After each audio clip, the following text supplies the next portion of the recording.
Jagdishwari, the Assistant Professor, Department of EEE at Amit DMTB University. So, I am here today to deliver a topic fundamentals of electrical drives. Okay, we know nowadays, especially in industrial applications, the speed control is plays a major role. So, for a precious control, we have to concentrate the drive selections, right? The motors, the electrical motors.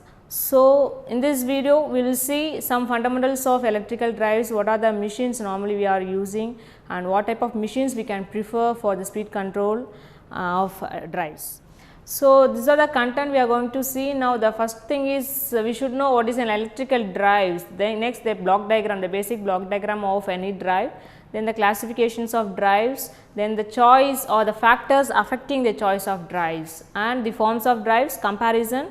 And I am taking one simple drive, that is a DC motor, and finally the types of DC drives. So, a drive is nothing but it consists of various systems combined together to perform such a motion or a movement control that we can say it is a drive. For example, is a fan is like a drive. So, what is an electrical drive? So, we have to achieve the motion or the movement, right. So, to achieve that motion we have some machines, right, some electrical machines will required. So, the electrical drive is nothing but that motions which employ with the help of an electrical motor, then it is called an electrical drives. Yes, this is the basic block diagram of an electrical drives. If you see the block diagrams, some major part is the source, right, whether the source is AC or DC, and we have my power modulator, which means the overall control of any drives which comes under this power modulator, and we have motor, right, we have so many motors are available nowadays, and we have control unit. The overall control of a motor will occur in the control unit, and we have a sensing unit, right. The sensing unit is nothing but it will sense the motor performance, whether it is sensing the current or it is sensing the speed. So, we will see one by one the source first of all. So, we have AC or a DC source. Normally, we know nowadays in India we are using a single phase source as well as a 3-phase source. If you take single phase, we can go for 230 volt, and if you go for a 3-phase, it is 440 volt and also 50 hertz. And also we have some battery sources which is a 24 volt or a 110 volt DC sources available, and also we have 3 phases. The 3-phase supply is mainly used where the high power application is required, and for single phase we can go for the low power applications. Then comes under the power modulator. So, this is the main block in any drives. This power modulator consists of two, one is the converters, another one is the switching circuits. So, this two is a very major part in the power modulator. The converters, we know the converters, we have so many converters are available. We can see, yes, we have so many types of converters are available. So, here I am listing some of the converters. Let us say, we can say the basic converter is a rectifier. The rectifier, the principle is just simply convert my AC supply into a DC one, which means the fixed AC into a variable DC supply. That is the main function of a rectifier. And the second major thing is the inverter. The function of inverter is just convert the DC supply into AC, which means the input is the DC for the inverter and it converts into a AC with a variable voltage. And the third one is the basic chopper. A chopper is nothing but it convert DC into DC, which means wherever we required a DC input as well as the DC output, we can go for chopper. It converts my fixed DC into a variable DC one. And the fourth one is the AC voltage controller. So, this converter is nothing but AC to AC converters, which means it converts the same form of energy, which means the AC, fixed AC into a variable AC one. At last we have a cycloconverter. The cycloconverter is also doing the same thing like our AC voltage, but the one thing is it is a frequency changer, which means it converts the frequency from one level to the another level and also AC to AC, but it convert the frequency from fixed frequency to variable frequency. We can go for cycloconverter. So these are the 5 major converters we are normally using nowadays. So under power modulators we have converters, right. So under converters we can go for any type of converters based upon our input. If suppose my input is in AC, I can go for the rectifier as well as the AC voltage regulator. If it is a DC motor, obviously I can go for a chopper, because the input is DC, the output is also a DC. And the next thing is switching circuit. So switching circuit is also plays a major thing, because this block only decide at what time my operation will be on, at what time the operation will be off. And the main principle of this switching circuit is the switch is very essential for any kind of operation, right. During abnormal conditions, if any fault occurs, I want to switch on the motor from the supply. So with the help of this switching circuit, I can switch off the motors during some abnormal conditions. So this is the thing.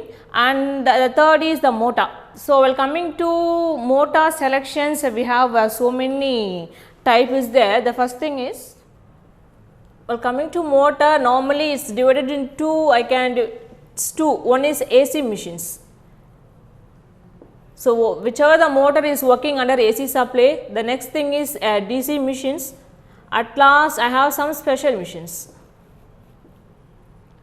So the AC machines comes under the induction motor, synchronous motor. These motors comes under our AC machines, induction motor, synchronous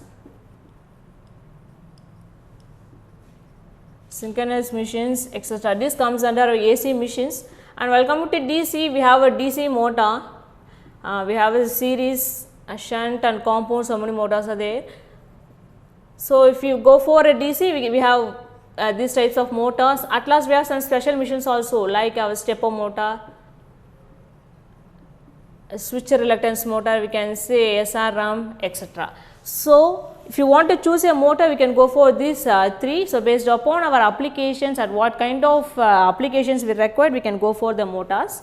And the control unit, the whole electrical drives is controlled by the control unit, and the sensing is nothing but, so if you have a motor, we have to sense the speed as well as the current of the motor. So for this purpose, we have a sensing unit. The sensing unit comes under 2.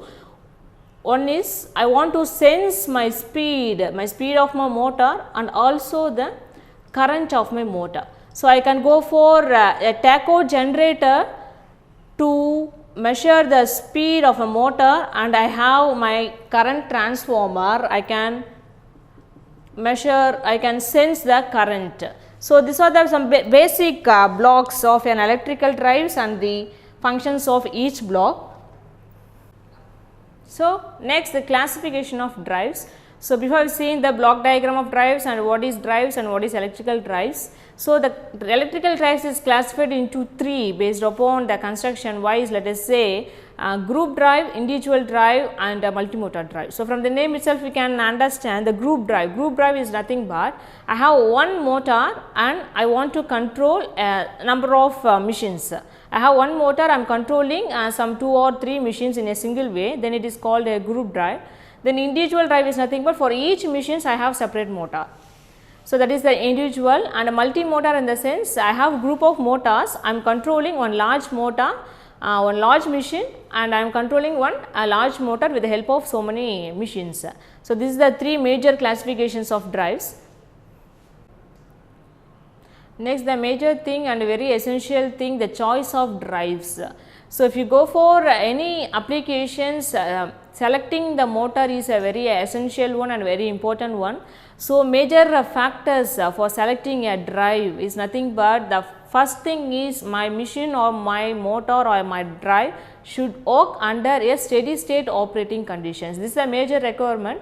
The motor should be operate in a steady state condition. The next is the nature of a speed torque characteristics and the speed fluctuations, the rating of the motor. This comes under the speed, nature of speed. So, we should concentrate the characteristics of a motor also. And the third thing is the requirements related to source. So, what are the requirements related to source we required is the type of source, normally what type of source we are using, and the capacity of the source, whether it is AC or DC source, then the magnitude of voltage and voltage fluctuations, which means my motor should tolerate under the voltage fluctuation. If the fluctuations occurs, the motor should withstand this and it works in a proper way.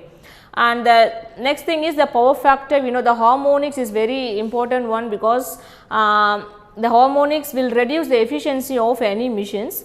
And the next thing is the capital and running cost. So, we should concentrate on the capital cost also, whether it is very high under the installations or the maintenance cost. So, we should concentrate on this also. Then the maintenance requirement. So, the maintenance, we need some maintenance requirements, right. Then the space and weight restrictions. So, if you want to select a motor, the space and weight is very essential, because the weight of a whole drive should be a very less, and it also occupies a less space. So, we should concentrate on the space and the weight. Then the environment and location. So, my drive should be an environment friendly, which means it should tolerate on a pollution environment or also the location. So, this also we have to concentrate. At last, the reliability. So, the machine should be a reliable one. So, these are the major factors we should concentrate while selecting drives. So far we have seen the types of electrical drives. Now we will see the forms of drives. So in what are the forms we can form drives. So normally we have AC drives as well as the DC drives. We know, right, if you controlling a motor speed with the help of AC motors like our induction motor or synchronous motor, any other motors comes under AC. So if you use AC, then it is comes under AC drives. If it is DC like our series motor or shunt or compound or DC generator, this one comes under our DC source. So, here I am listing out some of the comparisons between these AC and DC with some characteristics. Let us say the first thing is the supply. We know, right, the AC motor will runs under AC supply and the DC will run under our DC supply. Then the maintenance, right. So, coming to DC, when AC machines requires less maintenance, and but for DC we need a more maintenance. Then use and applications, we know for AC machines is generally used for AC applications, and for DC is for DC applications. Then the speed control, the AC motor speed control is achieved by changing the frequency, but if you want to control the speed of DC, we can go for field and armature control, and so many methods are there. Then the components, for AC drives we need a converter as well as the inverter, because for AC the input is AC supply and the output is also AC. So, we need some converter and also the inverter for controlling AC machines, but for DC we required a converter and a chopper, because the DC input, which means the name itself, the input is DC. So, obviously we can go for a chopper, which is the chopper is a converter which convert DC into DC. So, the components required is here as converter and chopping circuits. Then the commutations, for AC there is no commutations is normally required, that is why the machine, the drive is less bulky and less inexpensive. But in DC the commutation is required. So, because of this, this is bulky and a more expensive one. The next thing is the rectifier. So, rectifier is just a simple converter, you convert AC into DC, right. For AC drives there is no need of rectifier, but for a DC the rectifier is necessary, because we want a DC supply. So, we can go for a rectifier, it will convert my AC into DC, then the DC is sent it to the chopper, then DC to DC. So, this thing, then the cost wise, the AC drive is less expensive, especially the squirrel cage motor is very expensive, but for DC it is more expensive, because we need some external controls, unit and power modulator, this and all is required. So, the cost wise the DC motor is high when compared to our AC.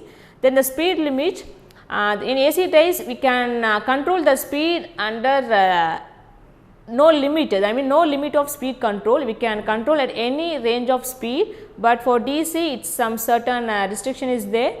So, we should not, we could not control the speed under certain limit. Then the harmonics, so for any motors the harmonics should be present, whether it is AC or DC the harmonics should be there. Then the motor speed, for AC we can control up to the 10,000 RPM, but for DC it is restricted to 2,500 RPM only. The starting torques do not produce starting torque. The AC motor is a low starting torque, but for DC it is a high starting torque. Because of this speciality, nowadays we are using this DC motor everywhere because of this high starting torque. Then the noise wise, the AC motor operation is noisy, which is highly unfavorable in certain applications, but the DC it gives a more noisy. And at last the power consumptions, the AC drives consume less power, but for DC it consume most power because of we have so many blocks and so many power converters models we using. So, the power consumption of DC is very more when compared to AC. So, that here the some advantages of electrical drives. So, why we are going for an electrical drives, because the control, the speed control is a very feasible one, which means very accurate one, and the drives is available in a wide range of speed, torque and power. Then the efficiency, the overall efficiency will be good and a reliable one, and noise will be very low, it is clean operation, the maintenance is very less, and we can transport the energy easily. That is the major advantages of a drive, which means the electrical drives. So, the next thing is the selection of drives or motor for an industrial applications. For especially for industrial applications, we have so many speed control applications will be there. For each and every applications, the separate motors will be there. So, we have to choose according to our applications. Here I am listing out some of the applications. One is steel rolling mills. So, in steel rolling mills, what kind of motors we are using normally, in the sense the DC motor or AC commutator motors. Why? Because in steel rolling mills we need accurate torque and speed controllers. So, obviously we can go for a DC motor because the speed control is very accurate one and the torque also is very accurate one. So, for steel rolling mills we can go for a DC motor. Then for cranes and hoist, now obviously we can go for a series motors, because the series motors gives very low speed, which means we can control the motor in low speed is possible. So, there is no extra methods is necessary to control the series motor. So, for cranes and hoist we can go for a series motor, because it has a good starting torque and the electrical braking at low speed, in the sense while the motor is running at a low speed we can stop the motor easily, is possible. That is the main thing. So, for hoist and motor we can go for a series motor, and for steel rolling mills we can obviously go for a DC motor or a DC commutators motor. The next is a textile mill. For textile mill we required a moderate starting torque is enough, and we required a constant speed. So, for constant speed, for each motor is performing their own. If you need a constant speed we can go for an induction motors. So, from that we have slip ring and squirrel cage induction motor. So, for industrial applications we can go for a squirrel cage induction motor, because in squirrel cage the torque is starting torque is moderate and also it is a constant speed motor. So, we can prefer squirrel cage induction motor, and for coal and mining industries we can go for a squirrel cage also, because here there also we require a constant speed and a high starting torque. So, obviously we can go for a squirrel cage. So, these are the some of electrical drives motor which is available in today's market. Let us see DC motors. In DC motors we have so many varieties like a DC series motor, DC shunt, DC compound motor, and while coming to the induction motor we have squirrel cage motor, wound rotor, linear induction motor, and we have synchronous, we have permanent magnet synchronous motor and wound field motor. So, these are the some machines is now available nowadays. So, each motor is doing their own application. So, each motor is useful for certain applications. So, from the list of motors I am taking a simple motor is called a DC for a better understanding. So, DC motor, we know the DC motor is comes under DC machines. The main working principle of DC motor is a Faraday's law of electromagnetic inductions, which means what Faraday's law says. whenever a current carrying conductor is placed in a magnetic field, a torque or a motion will create. That is the Faraday's law.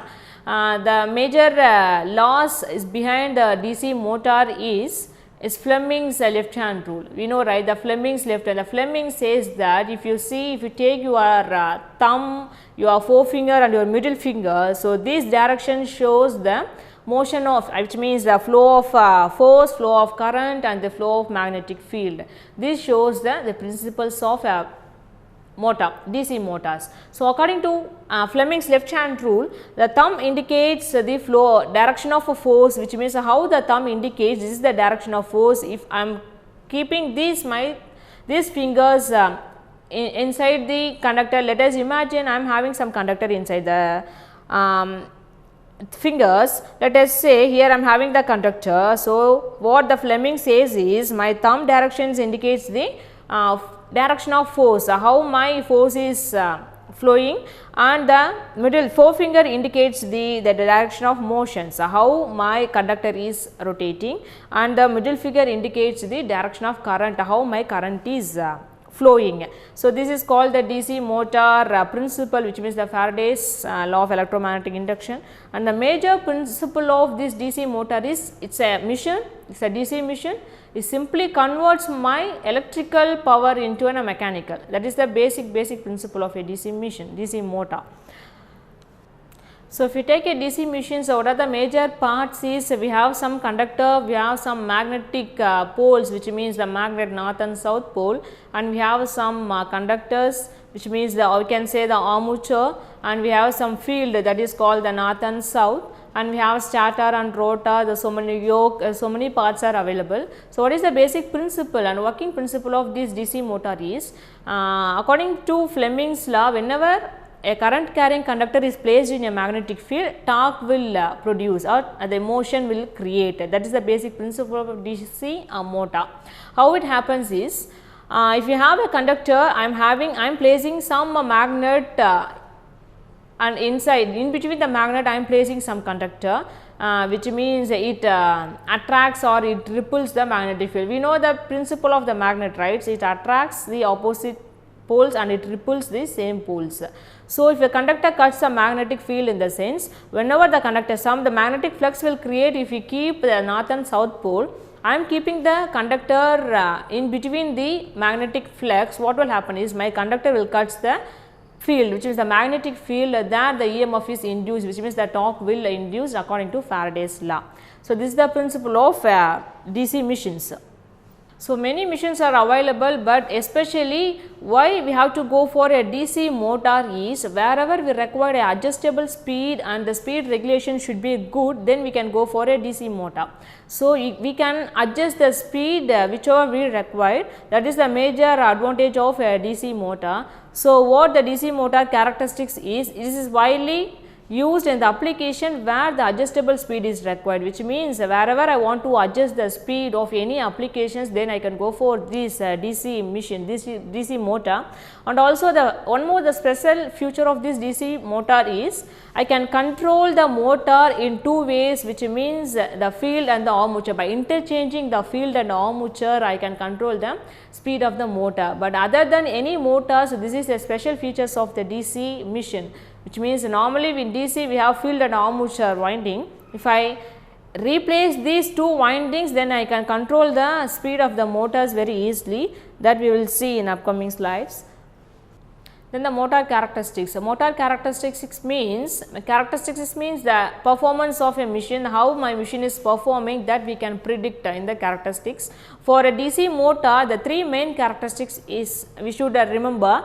One is the electrical characteristics, which means the torque versus the armature current, how the torque will be, how the torque is generating and how the current is producing, that we will see in the electrical characteristics. The second thing is the speed and the armature current, how the speed will be, how the speed is we are controlling, and accordingly how the armature current will be, that we can predict easily in the speed and versus armature current. At last, I have a mechanical characteristics, which means the speed, it is the basic characteristics, speed and the torque, how the speed and the torque will be. The speed is increased automatically, my torque will be decreased, it is inversely proportional. So, these three characteristics is a major thing If you want to predict a performance or the efficiency of a machine, then we can go for these 3 characteristics, and one should remember these 2 equations, that is the torque is directly proportional to phi into Ia. Phi is nothing but the flux, Ia is the armature current. What the Faraday's law says that my torque is directly proportional to flux into Ia, which means directly proportional in the sense if my torque increases, automatically my flux and the armature current will also increases. The next thing is the speed, the N is directly proportional to Eb by flux phi. The N is nothing but the speed of a motor, the Eb is the back EMF and the phi is the flux. Then another relation is if my speed increases, automatically my flux will decrease and the back EMF will increase. So, this is the 2 major expressions one should remember while going for motor characteristics. Next we move on to the types of DC motors. So far we have seen the working principle of DC motor and the characteristics of DC motor. Now we will see the types of DC motors. So if you take a DC motors, normally it is divided into 2. One is self excited DC motor, another one is a separately excited DC motor. So from the name itself we can analyze the self in the sense it will the excitations do not required for the self excitations, it will excite itself, but the separately excited in the sense we have to put some separate excitations for both the armature and the field. Under the self we have 3 types, one is a series motor, shunt motor and the compound motor. So now we will see the one by one. Now we will see the separately excited DC motor, which means separate excitation is required for the armature as well as the field. We have to give independent source to the field as well as the armature. If you see the diagrams, normally if you take a DC motor, we have stator and also we have rotor for any kind of machine, and also we have some field winding and as well as the armature winding. So, this is the 2 major part in the DC machine. How the machine is rotating is comes under our field and the armature winding. So, let us take a separately exciter. So, this is the independent voltage. We have to give the separate independent voltage source to the field as well as the armature. Then the field coil is energized from a separate DC sources and the armature coil is also energized in a separate DC source. So, this is the major circuit diagram of separately excited. Here we can see from field I am giving separate DC supply and also in armature I am giving separate DC supply to energizing the coil. So, self excited DC motor is nothing but there is no extra or independent sources required. The same it will excite the both field and armature in a same its own winding. So, it does not require any separate voltage sources. It self in the sense a single source is enough for energizing both the field and the armature winding. This is the circuit. I have my field and armature in a single source voltage V. So, under self excited motor we have 3 types already seen. One is a shunt and series and compound. Let us see the shunt DC motor. This is nothing but the connection of the field and the armatures. Where is the shunt? It is a shunt or whether it is a series. If it is shunt, the field and the armature winding should be connected in a parallel. The main application of the shunt is where the constant speed is required, we can go for this shunt DC motor. The main application is lift, boring mills, centrifugal pumps, where and all the constant speed is required, we can go for this DC shunt motor. Here we are connecting the field and armature in parallel, that is the thing. Next is the DC series motor. This is where the field and the armature windings are connected in series. So, where we require a high starting torque, we can go for this DC series motor, especially in railways, in trains, in electric trains, in trains and all we are using this DC series motor, where high starting torque is required. That is DC series motor, which means the field and armatures are connected in a series. That is the difference between the shunt and the series motor. So, at last the compound motor, which means this combination of the series and the shunt, which I mean the series, the field and the armatures are connected in series as well as in the shunt, which means in a parallel. So, this is mainly applicable where the constant speed is required and also high starting torque is necessary. There we can go for this compound motor. Normally the compound motor consists of two types. So, one is a cumulative compound motor, differential compound motor. So, which means the combination of this series and shunt will only differ in this. The main application of this is the elevator, escalator, there and all we are using this compound motor. Okay, from this I am closing. Thank you.